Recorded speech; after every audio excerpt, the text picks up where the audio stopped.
cardinal principles for making a Negro. For fear that our future generations may not understand the principles of breaking both of the beasts together, the nigger and the horse, we understand that short-range planning economics results in periodic economic chaos, so that to avoid turmoil in the economy, it requires us to have breadth and depth in long-range comprehensive planning, articulating both skill-sharp perceptions. We lay down the following principles for long-range comprehensive economic planning. 1. Both horse and niggers is no good to the economy in the wild or natural state. 2. Both must be broken and tied together for orderly production. 3. For orderly future, special and particular attention must be paid to the female and the youngest offspring. 4. Both must be crossbred to produce a variety and a division of labor. 5. Both must be taught to respond to you in a peculiar new language. 6. Psychological and physical instruction of containment must be created for both. We hold the 6 cardinal principles as truth to be self-evident, based upon the following discourse concerning the economics of breaking and tying the horse and the nigger together, all inclusive of the 6 principles laid down about. Accordingly, both a wild horse and a wild or natural nigger are dangerous, even if captured, for they will have the tendency to seek their customary freedom, and in doing so might kill you in your sleep. You cannot rest.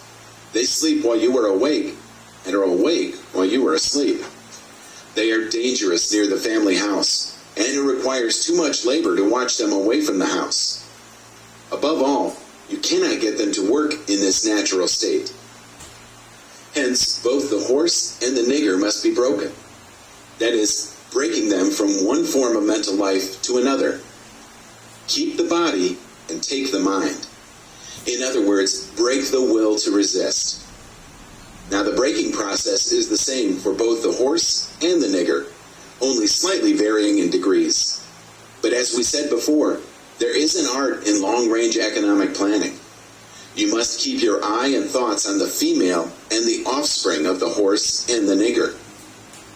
A brief discourse in offspring development will shed light on the key to sound economic principles.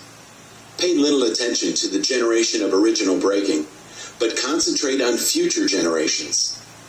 Therefore, if you break the female mother, she will break the offspring in its early years of development, and when the offspring is old enough to work, she will deliver it up to you, for her normal female protective tendencies will have been lost in the original breaking process.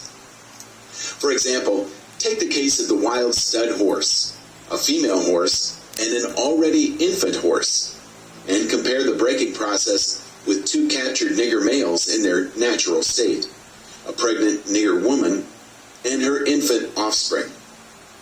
Take the stud horse, break him for limited containment. Completely break the female horse until she becomes very gentle, whereas you or anybody can ride her in her comfort. Breed the mare and the stud until you have the desired offspring. Then you can turn the stud to freedom until you need him again.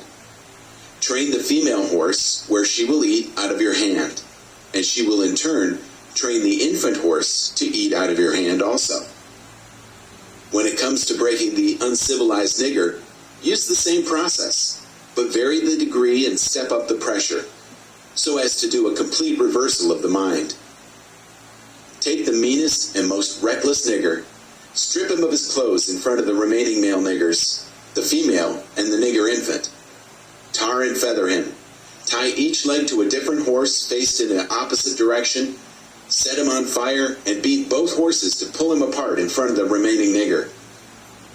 The next step is to take a bullwhip and beat the remaining nigger male to the point of death in front of the female and the infant. Don't kill him, but put the fear of God in him, for he can be useful for future breeding.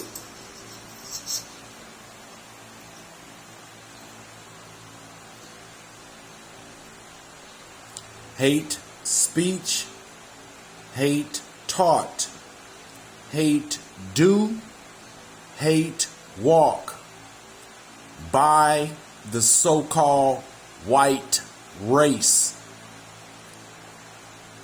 That's called Caucasians. This is the book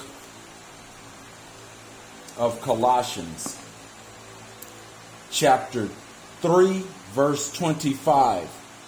But he that doeth wrong shall receive for the wrong which he have done. And there is no respect of person. Shalom.